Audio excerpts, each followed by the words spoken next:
بسم اللہ الرحمن الرحیم۔ السلام علیکم۔ Islamic academy of communication arts کی طرف سے میں جواد عبدالمتین آپ کو کورل ڈرا 9 اور کورل ڈرا X4 کے بگنرز لیول کے اس کورس میں خوش آمدید کہتا ہوں۔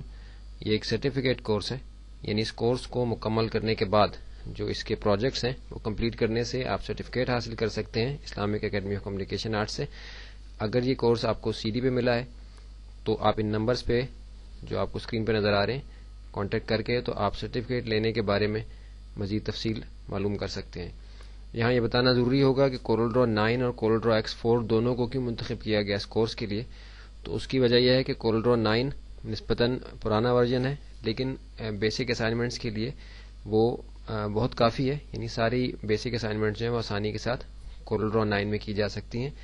اور عمومی طور پہ لوگوں کے پاس جو سسٹمز ہیں، جو کمپیوٹرز ہیں، وہ کورل ڈرا 9 کو آسانی سے سپورٹ کرتے ہیں،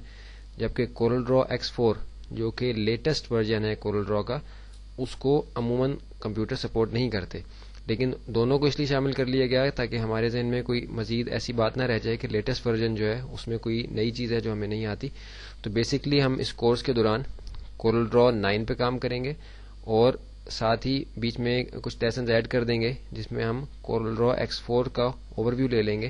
جو اضافی ٹولز اس میں آئے ہیں اور جو انٹرفیس وغیرہ میں کچھ تبدیلی ہے اس کو بھی ہم دیکھ لیں گے، تاکہ اس ورژن پہ بھی اگر ہمیں کورل ڈرا X4 پہ بھی کام کرنا ہو تو ہم آسانی کے ساتھ کر سکیں۔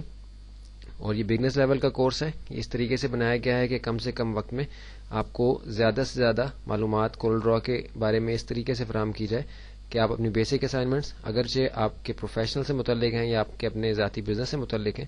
وہ آپ آسانی کے ساتھ کر سکیں اور کسی قسم کی مشکل آپ کو پیش نہ آئے۔ اب ہم چلتے ہیں اپنے اگلے لیسنز کی طرف اور دیکھتے ہیں کورل ڈرا کے بارے میں مزید ہمیں معلومات کیا ملتی ہیں لیسن سے۔